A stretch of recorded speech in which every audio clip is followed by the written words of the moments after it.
နှစ်သမနှစ်ကိုရောက်ပြီနော်ကိန်းစစ်များရဲ့ rational ထညွန်းကိန်းများတဲ့ကိန်းစစ်တည်းရဲ့ rational ထညွန်းကိန်းတွေ rational ထညွန်းကိန်းတွေဆိုတော့ဆရာမတို့ရှိမှလုပ်ခဲ့တဲ့ထညွန်းတွေကကြတော့ဒီတိုင်းဘယ်နှထက်တင်နေ3ထက်2ထက်စသဖြင့်အနှုတ်ထက်လေးတွေတင်တာတော့ကြတော့ဒီမဲ့အဲ့လို2ပိုင်းတစ်ပိုင်းထက်တွေအပိုင်းတွေတင်တော့မှာပေါ့အဲ့ဒါကို rational ထညွန်းလို့ပြောတာအဲ့တော့ဆရာမတို့ချက်ကြည့်မယ်ဆိုလို့ရှိရင်အရှိမတော့သိခဲ့ပြီသားနှစ်ထက်က4ဟုတ်တယ်နော်အဲ့ဒါကိုဆရာမတို့ကပြောင်းပြန်လှန်ပြီးတော့ဒီ2ထက်လေးထညွန်းကိန်း2ထက်လေးကိုဟိုဘက်သွားပို့လိုက်လို့ရှိရင်ဆရာမတို့ကဒီထညွန်းကိုပြောင်းပြန်လှန်ပေးရတယ်အဲ့တော့ဘယ်လိုဖြစ်သွားမလဲဆိုရင်4နှစ်ပိုင်းတစ်ပိုင်းထက်က2ဆိုတဲ့အဓိပ္ပာယ်ဖြစ်သွားမယ်အဲ့တော့4နှစ်ပိုင်းတစ်ပိုင်းတက်ကဆရာမ rational gain ပေါ့ rational gain တွေကိုအရှိမအခန်းချက်မှာရှင်းပြခဲ့ဦးတယ်ဒီ square root တန်ဖိုးတွေ square root တန်ဖိုးကနှစ်ပိုင်းတစ်ပိုင်းနဲ့ညီရလို့ပြောထားဘယ်လိုဆိုတော့ဒီအရှိမ square လေးရှိလို့ဟုတ်ပြီနော်အဲ့လိုမျိုးပဲဒီအပေါ်မှာ third root ဆိုပြီးရှိတယ်ဒါ square root ဒါ third root ဆိုလို့ရှိရင်လည်းအဲ့လို 1/3 တန်ဖိုးလေးရှိတယ်အဲ့လိုမျိုးပဲ4 root ဆိုရင်လည်း 1/4 တန်ဖိုးလေးရှိတယ်ဒီမှာကျတော့ဆရာမတို့က square root ကိုပဲအဓိကပြောမှာ square root ကျတော့ဒီထိပ်လေးမှာ2ကိုထည့်မရေးပေါ့ hero square root ပဲခေါ်တယ်နှစ်ပိုင်းတစ်ပိုင်းတန်ဖိုးရှိတယ်အဲ့တော့တနည်းအားဖြင့်4နှစ်ပိုင်းတစ်ပိုင်းထက်ဆိုတာကsquare root of 4 တန်ဖိုးပဲ square root equal to square root of 4 equal to 2ရတယ်ဆိုတဲ့အဓိပ္ပာယ်ပဲဟုတ်တယ်နော်ဆရာမတို့က square root အောက်ကနေပြီးတော့နှစ်ထပ်ကိန်းကြီးထုတ်လို့ရတာ။အဲ့တော့ဒီ square root ကိုဆရာမတို့က square root အနေနဲ့မကြည့်ဘဲနဲ့အမြဲတမ်းဒီနှစ်ထပ်နှစ်ပိုင်းတစ်ပိုင်းတက်တွေနဲ့ပဲလုပ်သွားကြမှာ။အဲ့တော့4နှစ်ပိုင်းတစ်ပိုင်းထက်ဆိုတာက4ကနှစ်ထပ်ကိုမှနှစ်ပိုင်းတစ်ပိုင်းထပ်ထားတော့2နဲ့ကြည်သွားပြီးတော့အဖြေက2ရသွားတာ။ဟုတ်ပြီနော်။အဲ့ဒါနဲ့ဒီအဖြေ2ရလာတာ။အဲ့ဒါကိုဆရာမတို့လောက်ကြမှာပေါ့လောက်ကြမှာဆိုတော့ကသူကဒီမှာဆိုတော့အဲ့တိုင်းပဲ2 3တက်က8ဖြစ်တယ်အဲ့တော့ဖြောင်းပြန်ပြန်လှန်လာရင်8 3ပိုင်းတစ်ပိုင်းထက်ဒီ3လေးကဟိုဘက်ရောက်တော့3ပိုင်းတစ်ပိုင်းဖြစ်သွားဟုတ်တယ်နော် 1/3 က2ဖြစ်သွားတာ ਨੇ တူပဲကဲအဲ့တော့ဆရာမတို့တစ်ကိုကြည့်အောင်တစ်ကိုဆိုတော့သူကပုံသိနည်းပေါ့လေကြက်ကမဲ့ပုံသိနည်း a နဲ့ b တို့ဒီတဲ့အပေါင်းကိန်းစစ်များဖြစ်ပြီးတော့ n ကသဘာဝကိန်းဖြစ်လျင် b power n equal to a ဖြစ်ရင် a power 1/n equal to b ဖြစ်တယ်တဲ့အဲ့ဒါလေးကအပေါ်အစားအရှိကိုဖဲလိုက် b power n equal to a ဖြစ်လျင်a power 1/n equal to b ဖြစ်တယ်ဆိုတဲ့စာလေးအဲ့ဟာလေးကိုပဲအဓိကချက်ပေးဟုတ်ပြီနော် b power n equal to a power 1/n equal to b အဓိကကဒီအပေါ်ကထညွန်းကိန်းလေးကဟိုဘက်ဒီဘက်ရွှေ့လို့ရတယ်ရွှေ့တဲ့အခါပြောင်းပြန်လှန်နေဆိုတာလေးပဲပြီးတော့နံပါတ်2ချက်နံပါတ်2ချက်ကျတော့ a ဒီအပေါင်းကိန်းစစ်ဖြစ်၍ n ဒီသဘာဝကိန်းဖြစ်ပြီး m ဒီကိန်းပြည့်ဖြစ်လျင်တဲ့ a power n/n equal to a power 1/n the whole m equal to a power n 1/n ဆိုပြီးလုပ်လို့ရတယ်တဲ့ဒါကကျတော့ဆရာမတို့ကိုခွဲထုတ်ထားတာဆရာမတို့အရှိမလုပ်ခဲ့ဘူးလား a power m the whole n ဆိုပြီးတော့ရှိခဲ့ဘူးတယ်အဲ့လိုမျိုး a power m ကိုမှနောက်ထပ်အပေါ်က the whole n ထပ်ထားလို့ရှိရင်ထညွန်းချင်းမြှောက်တယ်လို့ပြောတယ် a power mn ဖြစ်သွားတတ်တာဟုတ်တယ်နော်အဲ့လိုထညွန်းချင်းမြှောက်လို့ရတာဥမာသူက a power m/n ဆိုပြီးရှိတာကိုဒီ 1/n လေးပဲထားခဲ့တာအပေါ်မှာဒီ m ကိုအပြင်ထုတ်လိုက်တာဘာလို့ဆိုတော့ဆရာမတို့ဒီအပေါ်လိုမျိုးပဲထညွန်းချင်းနှစ်ခုထပ်လိုက်တာလေထညွန်းချင်းနှစ်ခုထပ်တော့ပြန်မြှောင်ရင်အဖြေက m/n ပဲပြန်ရမှာအဲ့လိုမျိုး m/n ပဲပြန်ရတော့ဆရာမတို့ဒီလိုမျိုးခွဲရေးလို့ရပါတယ်ဆိုပြီးသူကပြောထားတာ a power 1/n the whole power m ဆိုပြီးတော့ဟုတ်ပြီနော်အဲ့လိုမျိုးပဲသူကအပြန်အလှန်ဖြောင်းမြန်အတွင်းအပြင်ထုတ်ရေးပြထားတာ a power 1/n the whole power m လဲရတယ်လို့ a power m ဒါမှမဟုတ် the whole power 1/n ဆိုလဲရတာပဲဘာလို့ဆိုတော့အချင်းချင်းပြန်မြှောင်ရင် m/n ပြန်ရမှာပဲဒီ m/n ဆိုတာကြီးပြန်ရမှာပဲဟုတ်ပြီနော်အဲ့ဒါနှစ်ချက်ကိုသူကဒီနှစ်သမနှစ်အောင်မှာဒီနှစ်ချက်ကိုအဓိကပြောထားတယ်အဲ့တော့ဆရာမတို့ဥပမာလေးနဲ့တစ်ချက်သွားကြည့်မယ်ပေါ့ဥပမာ1 √2 power 6တဲ့ √2 power 6ကိုဆရာမတို့ကိုလုပ်ခိုင်းနေပေါ့အဲ့တော့ဥပမာနော်ဆရာမဥပမာဆိုတော့ထည့်ပြီးတော့ဥပမာ1 √2 power 6အဲ့တော့ √2 ကို6ခါဆရာမတို့ခြာရေးလိုက်မယ် √2 အမြောက် √2 အမြောက်3ခု4ခု5ခု6ခုရမယ်နဲ့4 6အဲ့တော့ဆရာမတို့က root တွေက2ခုမြောက်လို့ရှင်2ခုချင်းချင်းမြောက်ရင် root ပြောက်တယ်လို့ပြောထားအဲ့တော့ဒီ root 2နဲ့ root 2နဲ့မြောက်တော့2 02နဲ့02မြောက်တော့2 02နဲ့02မြောက်တော့2 2 3 4 2 3 4မဟုတ်2 3တက်ဖြစ်သွားမယ်2 3တက်က8အချင်းချုပ်လိုက်မယ်ဆိုလို့ရှိရင်√2 power the whole 6 equal to 8ဆိုတဲ့အဖြေရမှာပါဟုတ်တယ်နော်အဲ့လိုအဖြေရသွားတာကိုဆရာမတို့ကဒီအရှိမပြခဲ့တဲ့ပုံစံလေးနဲ့ဟိုဘက်ဒီဘက်ချိန်ကြည့်တာပေါ့သူကဒီမှာ6ထပ်ဆိုတော့ဒီ6ထပ်လေးကိုဆရာမတို့ဟိုဘက်သွားပို့လိုက်ရင် 1/6 ထပ်ဖြစ်သွားမယ်အဲ့တော့တနည်းအားဖြင့် h power 1/6 ထပ်ဆိုရင်√2ဆိုတဲ့အဖြေနဲ့ရသွားတာတူတူပဲအဲ့ဒါလေးကိုသူကဒီမှာရေးပြထားတာဟုတ်ပြီနော်ဆရာမတို့ဥပမာ2ကိုဆက်ကြည့်အောင်28ထပ်4 power 28ထပ် power 4/3တဲ့ဥပမာ2 27 power 4/3လို့ပြောတယ်အဲ့တော့ဆရာမတို့29ကဒီအခြေကိုပဲအရင်စဉ်းစားရအောင်သူကကြတော့ ဆင်မစဉ်းစားမယ်နေရာသူ့ရဲ့ပုံသင်နည်းနဲ့တော့နည်းနည်းကွဲနေတယ်သူ့ရဲ့ပုံသင်နည်းကိုသူကတက်တည်ပြချင်တာဖြစ်တဲ့အတွက်သူ့ရဲ့ပုံသင်နည်းကိုတက်တည်ပြချင်တာဖြစ်တဲ့အတွက်ဆင်မဒီနံပါတ်2ကပုံစံလေးနဲ့ပဲသွားပြပေးမယ်ဟုတ်ပြီနော်သူကဆင်မတို့အရှိကအဲ့ပုံသင်နည်းနံပါတ်2မှာဒီလိုမျိုးထက်ညွှန်းကိန်းလေးတွေမှာဒီအပေါ်ကပိုင်းဝင်လေးကိုအပြင်ထုတ်လိုက်တယ်ပေါ့ဒီလိုဖြစ်သွားတယ်28ထက် power 3တက်ကိုမှ sorry 1/3 တက်28 power 1/3 တက်ကိုမှလေးလေးအပြင်ထုတ်ထားတာအဲ့တော့ပြန်မြောက်လိုက်ရင်ဆင်မတို့ 4/3 ရမယ်ဟုတ်တယ်နော်အဲ့ဒါကမှဆင်မတို့29အခြေကိန်းက3တက်ဟုတ်လား33လီကို3လီ29ဟုတ်တယ်နော်33တက်ကိုသူက 1/3 ထပ်တယ်အဲ့ 1/3 ကိုထပ်ပြီးတော့4ထပ်တယ်အဲ့လိုလေးလောက်ထားတာအဲ့တော့ဆင်မတို့ဒီမှာကျတော့3နဲ့3နဲ့ကြည်သွားပြီကြည်သွားတော့ဘယ်လောက်ပဲကြံမလဲဆိုတော့3 4တက်ပဲကြံမယ်3 4တက်ဆိုတော့ဆင်မတို့က33တက်29ထိရထားတယ်29 3လီက81ရမယ်ဟုတ်ပြီနော်အဲ့ဒါသူ့အဖြေပဲနံပါတ်3ကိုသွားအောင်အဲ့တော့ဥပမာတော့16 power 3/4ရဲ့တန်ဖိုးကိုရှာပါတဲ့16 power 3/4ရဲ့တန်ဖိုးအဲ့လိုမျိုးပဲဒီအပေါ်ကပုံစံနဲ့သွားခြင်းလဲရတယ်ဆင်မကဒီအပေါ်မှာနည်းနည်းဒီလိုမျိုးရေးရတာ3တက်4တက်လောက်ကိုစင့်နေလို့တစ်ချက်အလွယ်နည်းလေးပြောပြပေးမယ်16ကလေး16ဆိုရင်တော့ဆင်မလို့ရတယ်4နှစ်ထပ်ဒါတော့ဒါမဲ့4နှစ်ထပ်ကကြတော့ဒီအောက်က4နဲ့တန်းချီလို့ရမယ့်ဟာကိုပဲစဉ်းစား4နှစ်ထပ်ကချီလို့တော့ရတယ်ဒါမဲ့နှစ်ကြီးကြံနေအောင်ပါဟုတ်တယ်နော်အဲ့တော့ဆင်မလို့နှစ်ဘယ်နှစ်ထပ်ရမလဲပေါ့စဉ်းစားကြည့်အောင်နှစ်နှစ်လေးက4 4နှစ်လေးက8 8နှစ်လေးက16အဲ့တော့နှစ်လေးတက်ရတယ်ဟုတ်တယ်နော်နှစ်လေးတက်ဆိုတော့နှစ်လေးတက် power 3/4အဲ့တော့4နဲ့4နဲ့ကြည်သွားတော့ဆင်မတို့နှစ်3တက်ဆိုတော့လေးကြံခဲ့မယ်နှစ်3တက်က8လွယ်မယ်နော်အလိုလေးကပို့ပြီးတော့အဆင်ပြေတယ်ဒါကြတော့သူကသူ့ရဲ့ပုံသင်နည်းတွေကိုဝင်အောင်လို့တက်တည်ပြပြီးတော့တွက်ပြထားတာဆိုတော့ဒါကြတော့နည်းနည်းအလွယ်နည်းလေးပဲရောက်တယ်စိတ်ဓာတ်နဲ့တွက်လို့ရတယ်ဆင်မတို့အခုလေ့ကျင့်ခန်း2.2ပဲရောက်ပြီလေ့ကျင့်ခန်း2.2ကိုဆင်မတို့ရောက်ပြီနံပါတ်1ရဲ့နှစ်ပုတ်ပဲရှိရဟုတ်ပြီနော်နံပါတ်1ရဲ့ကာကြီးလေးကြည့်လိုက်အောင် operator မို့ရှာပါတဲ့8 power 2/3 ပေးထားတယ်အဲ့တော့ဆင်မတို့ဘာသာရင်စဉ်းစားကြည့်အောင်8 power 2/3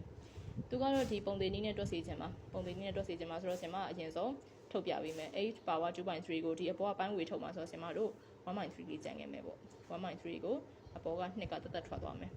8ဆိုတာက2 3တက်ဟုတ်လားတွက်ကြည့်2 2 4 4 4 2 4 8 2 3တက်ရမယ်2 3တက်ကိုမှသူက 1/3 ထပ်တင်လာတယ်အဲ့ 1/3 ထပ်ကိုမှ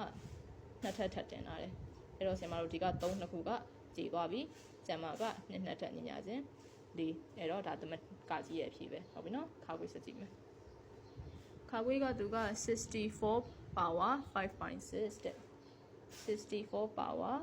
5/6ကဲတော့ကျမတို့ဒီ5/6ကို1/6ပဲချပြီးတော့ပိုင်းဝေ5ကိုအပြင်ထုတ်ပြီးစဉ်းစားကြည့်မယ်64 power 5/6 the whole sorry 1/6ကျမတို့1ပဲထားခဲ့မှာဒီအပေါ်မှာပိုင်းဝေထုတ်မှာ5ဒီညပြန်ထားရင်တော့1/6ပဲထားခဲ့မှာ5ကိုအပြင်ထုတ်မယ်ကဲတော့64ကိုကျမတို့ကဒီအောက်ကပိုင်းခြေ6နဲ့ကြည်လို့ရမယ့်ကောင်ကိုစဉ်းစားမယ်ပေါ့64ဆိုလို့ရှိရင်ဆင်မတို့စဉ်းစားလို့ရတာက88လေး64ဟုတ်တယ်နော်8ကိုရအောင်တစ်ချက်ပြန်ကြည့်ကြည့်ဒီပုံမှာဆင်မတို့က8က2 3တက်လောက်ထားအဲ့တော့2 3တက်က8ဆိုမှတော့88လေး64ဆိုတော့2 6တက်က64ပေါ့နားလေလားဆင်မပြောတာ8မြောက်8က64မို့လို့8က2 3တက်ဒီဘက်ကလည်း2 3တက်2 3တက်နဲ့2 3တက်မို့လို့2 6တက်ဆိုတဲ့သဘောပြောလိုက်တာဆင်မတို့တော့ဆိုလို့ရှိရင်တော့ဒီ10တက်အထိကိုကြက်တာရှိတယ်ကြက်ထားရင်တော့ပိုကောင်းတာပဲဘာလို့ဆိုတော့ဒါတွေကဆင်မတို့တောက်လျှောက်အများကြီးပဲလောက်အောင်မှာအဲ့ခါကြလို့ရှိရင်ဘာမှစဉ်းစားနေကြမလို့နဲ့တမ်မီကောင်းက back နဲ့တွက်လာဖို့ကြက်တာတော့ပို့ပြီးတော့အဆင်ပြေတယ်ဟုတ်ပြီနော်အဲ့တော့နှစ်ကဒီမှာ6ထပ်ဖြစ်သွားမယ်6ထပ်ကိုမှဆင်မတို့ကိုသူက 1/6 ထပ်လေးတင်လာတယ်အဲ့ဒါကိုထပ်ပြီးဟိုအပေါ်ဆုံးကနေ5 power လွှမ်းလာတယ်6နဲ့6နဲ့ကတော့ကြည်သွားပြီကြံငယ်မှာက2 5တက်2 5တက်ဆိုရင်ဆင်မတို့ဒါ32ရတယ်ဟုတ်ပြီနော်ဒီနှစ်ကတော့နည်းတွင်တော့မြင်သာလာလိမ့်မယ်32 64 128 156အများကြီးပဲဆင်းလို့သွားတယ်။ဒါဆင်မနံပါတ်ခငယ်သွားအောင်။နံပါတ်ခငယ်ရောက်ပြီ။ခငယ်ကကျတော့25 power -3/2 minus ပါလာပြီ။25 power -3/2အဲ့တော့ဆင်မတို့ကအပိုင်းထညွှန်းကိန်းပေါ့ထညွှန်းကိန်းတစ်ခုကအနှုတ်ဖြစ်နေလို့ရှင်သူ့ကိုပြောင်းပြန်လှန်ပေးရတယ်လို့ပြောထားတယ်။အဲ့တော့ဒီလိုဖြစ်သွားမယ်ပုံစံက25 power 3/2 3/2ကြီးလိုက်ပြောင်းမြန်မလှန်ဘူးเนาะအနှုတ်ဖြစ်ချင်လို့ဒီကောင်ကြီးတစ်ခုလုံးကိုစောက်ထိုးလှန်ချပလိုက်တာတစ်ကအပေါ်တက်အောက်ကကောင်ကအနှုတ်ကနေအပေါင်းဖြစ်သွားရောအဲ့တော့ဆင်မတို့ဒီပုံစံနဲ့ပဲစဉ်းစားသွားမယ်တောက်လျှောက်အဲ့တော့အပေါ်ကပုံသင်ဒီတိုင်းပဲဆင်မတို့ပိုင်းဝေလေးကိုတက်ထုတ်မယ်ပေါ့3ပိုင်း2ပိုင်းမှာတစ်ပိုင်း2ပိုင်းထားခဲ့မယ် the whole power 3တင်လာမယ်ဟုတ်ပြီเนาะအဲ့တော့25က5နှစ်ထပ်ရှိတယ်5 5လီ25အဲ့တော့5နှစ်ထပ် power 1/3 the whole power 3အဲ့တော့ဆင်မတို့ဒီမဲ့နှစ်ခုကကြည်လို့ရသွားပြီကျန်ခဲ့မှာက1/5 power 3ဆိုတာလေးကျန်ခဲ့မယ်ဟုတ်ပြီနော်1ကတော့1ပဲအဲ့တော့9 3က9 4က25 25 5 4က125ရှိတယ်25 4ကဆင်မလို့4လီဆိုလို့ရှိရင်လည်းတော့စာပုနာဝရှိနေကြပဲ25 4လီ100ဆိုပြီးဟုတ်တယ်နော်အဲ့တော့25 4က125ဒါနံပါတ်ကငယ်အဖြစ်ပဲခါကြီးတော့ဆင်မလို့စကြည့်ရအောင်ခါကြီးကကြတော့1/4 1/4မှာသူက the whole power -5/2 တင်လာတယ်အဲ့တော့သူ့ရဲ့ဟွာကြီးကအောက်ကအခြေကိန်းကိုကဟွာကြီးအပိုင်းကိန်းဖြစ်နေ -5/2 တင်လာတယ်ဒါမဲ့ဆင်မတို့ကြည့်မယ်ဆိုလို့ရှိရင်ဒီအပေါ်ကအထက်ညွှန်းကိန်းကအနှုတ်ကြီးဖြစ်နေအဲ့တော့ဆင်မတို့ကဒီအနှုတ်ကိန်းကိုအဓိကပြအောင်လုပ်ရမှာရှင်အဲ့တော့ဆင်မတို့ဒီအပေါ်ကအနှုတ်ကိုအပေါင်းဖြစ်ဖို့ဆိုလို့ရှိရင်အောက်ကအခြေကိန်းကပြောင်းပြန်လှန်ပေးရတယ်ဟုတ်တယ်နော်အဲ့တော့ 1/4 ကိုပြောင်းပြန်လှန်လိုက်ရင်4ပဲကျန်တော့မှာအဲ့တော့ဒီဘောကောင်ကလည်း plus ဖြစ်သွားပြီ 5/2 ဟုတ်ပြီနော်ဆင်မတို့အဲ့တော့ပုံသင်နည်းတိုင်းပဲဆက်သွားကြည့်မယ်ဒီအပေါ်က 5/2 ကို 1/2 ပဲထားခဲ့မယ် 1/2 ပဲထားခဲ့ပြီးတော့ပိုင်းဝေ5ကိုထုတ်ထားလိုက်မယ်ကဲအဲ့တော့ 1/2 နဲ့ခြေလို့ရမယ်4ကရှင်းပိုင်းနဲ့ထပ်ပဲထားလိုက်မယ်နှစ်ထပ်ကိုမှ 1/2 ထပ်တင်ပြီးတော့ the whole power 5ကိုထားတယ်နှစ်ကခြေလို့ရပြီအဲ့တော့ကျန်ငင်းမှာက2 5တက်က32ရှိတယ်ဟုတ်ပြီနော်အဲ့တော့ဒါကသူနံပါတ်ခါစီရဲ့အဖြစ်ပဲနံပါတ်2ကိုရောက်ပြီအောက်ပေါ်လို့တန်ဖို့ရှာပါတယ်အပေါ်မှာကျတော့ဆရာမတို့ကိုဒီတိုင်းပေးထားတဲ့ခဏတစ်လုံးချင်းစီကိုလိုက်ပြီးဖြေရှာခိုင်းတာပေါ့နော်ဒီမှာကျတော့သူကခဏနှလုံးတွေကိုပေါင်းနှုတ်မြောက်စားတော့မပါသေးဘူးပေါင်းနှုတ်ပဲကဲအဲ့တော့ပေါင်းနှုတ်တွေကိုဆရာမတို့လုပ်ပါမယ်နံပါတ်ကာစီစီအောင်နံပါတ်2ရဲ့ကာကြီးမှာသူက27 power 2/3 plus 25 power 1/2ဆိုပြီးပေးထားဆရာမတို့27 power 2/3ကိုစာရှင်းမယ်အဲ့တော့20ကို 2/3 နဲ့ခြေလို့ရမယ်ကဏ္ဍစဉ်းစားကြည့်အောင်20က3တက်ဟုတ်တယ်နော်3လေးကို3လေး20အဲ့တော့3တက်ကိုမှသူက 2/3 တင်လာတာ plus အနောက်ကဟာပါတစ်ခါတန်းစဉ်းစားမယ်25က9နှစ်ထက်အရှိမှလည်းလုပ်ခဲ့ပြီးပြီဟုတ်တယ်နော်အဲ့တော့9နှစ်ထက် power သူကကြတော့ 1/2 တင်လာတယ်ညီမချင်းဒီမှာကျဆင်မတို့မယ်3တက်3အပေါ် 2/3 နဲ့3နဲ့ကကြီးလိုက်လို့ရပြီအဲ့တော့ပါကြံမလဲ3နှစ်ထက်ကြံမယ်အပေါင်းဒီမှာလည်းအလိုပဲ2နဲ့ကကြီးလိုက်လို့ရပြီသူကတော့အပေါ်မှာ1ပဲကြံတော့မလို့9ပဲရေးမယ်3နှစ်ထက်က9 3 3 4 9နော်9နဲ့9နဲ့ပေါင်းတော့14သူရဲ့နံပါတ်ကာကြီးဖြေပဲနံပါတ်ခါဝေးကိုဆင်မအောင်ဆက်ကြည့်မယ်ခါဝေးကကြတော့81 power 1/2တဲ့81 power 1/2 minus 256 power 1/4 256 power 1/4ဒီမှာလိုခဏကြီးကြီးတာကြတော့ဆင်မတို့ကလည်းရှာဖို့ကပြဿနာတက်လာပြီအဲ့ဒါကြောင့်မို့ခုနကလိုနှစ်လေးတွေအပိုင်းထက်ကိန်းလေးချက်ထားဖို့လိုတယ်ပြောတာဒါမဲ့ drawing နဲ့တော့ဆင်မအခုပြောနေနေပဲ drawing နဲ့တော့မြင်သွားပါလိမ့်မယ်81ကကြတော့ဆင်မတို့ဒီမဲ့နှစ်နဲ့ခြေဖို့ဆိုလို့ရှိရင်ဒါကတော့ရှင်းတယ်ကိုလီ81ဟုတ်တယ်နော်9နှစ်ထပ်လို့လည်းလုပ်ရတယ်3လေးပိုင်းသွားစဉ်းစားမနေနဲ့ဘာလို့ဆိုတော့3နဲ့ဆိုလို့ရှိရင်ဆင်မတို့ကဒါက3 4တက်ဖြစ်သွားလိမ့်မယ်4ဆိုဒီနဲ့ဘာမှကြည့်လို့ရမှာမဟုတ်ဘူးအဲ့တော့9နှစ်ထပ်တင်မယ်9နှစ်ထပ်ကို 1/2 ထပ်ကုန်မယ်ပြီးတော့ minus 256ကျတော့သူက4ထပ်တင်လာတယ်4ထပ်တင်လာရဆိုတော့သူကကြတော့4တက်နဲ့ရမယ်ဆင်မတို့4 4 16 16 4 64ထိရတယ်အဲ64ကို4နဲ့ထပ်မြောက်ခြင်း256ရလိမ့်မယ်ဟုတ်ပြီနော်အဲ့တော့4တက်အဲ့ဟာကိုမှသူက 1/4 အထက်တင်လာတယ်နှစ်ကကြည့်မယ်9ပဲကျန်မယ်တစ်ထပ်ကကြတော့အဲ့တော့ဒီမှာလည်း4နဲ့ကြည့်မယ်4ပဲကျန်မယ်9တွေက4နှုတ်တော့5ပေါ့ဒါနံပါတ်ခါကိုရဲ့အဖြစ်ပဲပြီးတော့နံပါတ်ကငယ်ကိုဆင်မလို့ရောက်ပြီနံပါတ်ကငယ်ကကြတော့သူက125 power 2/3 125 power 2/3 minus 8 power minus 1/3 8 power minus 1/3ဟုတ်ပြီနော်အဲ့တော့ဆင်မတို့ဒါကိုတွက်မယ်ဆိုတော့ကဒီမှာကြတော့125က9 3တက်ဆင်မတို့လုပ်လို့ရတယ်ဟုတ်တယ်နော်9 3တက်က9 4 25 25 3 4 125အဲ့တော့မှ3နဲ့3နဲ့ကကြည်မှာအဲ့တော့9 3တက် the whole power 2/3 minus ဒီမှာကျတော့8ကသူ့ရဲ့ထပ်ကိန်းရအနှုတ်ကြီးဖြစ်နေအနှုတ်ကြီးဖြစ်နေဆင်မတို့အနှုတ်ပြောက်ဖို့အတွက်ဒီအောက်ကအခြေကိန်းကိုပြောင်းပြန်လှန်ပြရတယ်ပြောင်းပြန်လှန်ပြရဆိုတော့သူက 1/8 ဖြစ်သွားမယ် 1/8 power 1/3 ဖြစ်သွားမယ်ဟုတ်ပြီနော်ဒီနာမှာဆင်မခွင့်ထုတ်ဖို့ကြံခဲ့လို့ကဲအဲ့တော့ဆင်မတို့ဒီမှာကျတော့သူက3နဲ့3နဲ့ကြည်လိုက်လို့ရပြီသူကတော့တစ်ဆင့်ပုံမြန်သွားတယ်9နှစ်ထပ်ပေါ့အနှုတ်ဒီမှာကျတော့8က 1/3 ထပ်ကိုဆင်မတို့ဒီ3လေးကြည်ဖို့အတွက်8ကိုအထက်ကိန်းတင်ဖို့လိုသေးတယ်2 3လီsorry 2 3တက်က8 2လီ4 4လီ8ဆိုတော့2 3တက်က8 2 3တက်ကို 1/3 အထက်တင်3နဲ့3နဲ့ကြည့်မယ်အဲ့တော့ဒီမှာ9နှစ်တက်က9လီ25အနှုတ်ဒီမှာကျတော့ဆင်မတို့က2ကတစ်ထပ်ပဲကျန်မှာဆိုတော့ 1/2 ပဲကျန်မယ်ဒါလေးကိုသူကဆက်တွက်ရှင်းမှာဆိုတော့တန်ဖိုးရှာပါဆိုတော့ဆက်တွက်လိုက်ဘာလို့ဆိုတော့နှစ်ခုလုံးကရှင်းလို့ရတဲ့အချိန်လေးဆိုတော့ပိုင်းခြေကိုနှစ်ထားမယ်အဲ့တော့ပိုင်းခြေကိုနှစ်ထားလိုက်တော့ တကယ်ပြောလို့ရှင်တော့ဆရာမတို့ဒါ25တဲ့ကတဝက်နှုတ်တာပေါ့လေ25ရဲကတဝက်နှုတ်တာဆိုတော့24နှစ်ပိုင်းတစ်ပိုင်းနဲ့တန်းရအောင်ပါဆိုပေမဲ့50ရဲက1နှုတ်50ရဲက1နှုတ်တော့ဒီမဲ့49အဲ့တော့49ပိုင်း2ပိုင်းဖြစ်မယ်49ပိုင်း2ပိုင်းကိုဆရာမတို့ပိုင်းဝေကိန်းရောလောက်လိုက်လို့ရှင်24နှစ်ပိုင်းတစ်ပိုင်းပဲဒီဟာကြီးကနည်းနည်းပိုတော့ပိုသွားတယ်တကယ်တမ်းဆရာမတို့25ရဲကနေတဝက်ရော့ရတဝက်တွေးကြည့်လိုက်25ရဲတဝက်ရော့ရဆိုမှတော့24ခွဲပေါ့ဟုတ်တယ်နော်24နှစ်ပိုင်းတစ်ပိုင်းအဲ့တော့ဆရာမတို့နံပါတ်ဂါကြီးကိုဆက်ကြည့်မယ်နံပါတ်ခကြီးရဲ့မိကုန်းကသူကဒီလိုပေးထားတယ်4 power 3/2 minus 16 power 3/2 the whole အကုန်လုံးကိုစားပြီးတော့ the whole ဘိုင်ပေါ့ဟုတ်ပြီနော်အကုန်လုံးကိုစားပြီးတော့ h power 1/3 နဲ့စားထားတယ်အဲ့တော့ဆင်မတို့ထားတဲ့အကုန်လုံးကိုတစ်ခုချင်းစီအရင်လိုက်ရှင်းရမယ်ပေါ့နော်တစ်ခုချင်းစီလိုက်ရှင်းရမယ်ဆိုတော့ကဒီဘောက4က2ထပ်နဲ့လုပ်လို့ရမယ်ဆင်မတို့2ထပ်ကိုသူက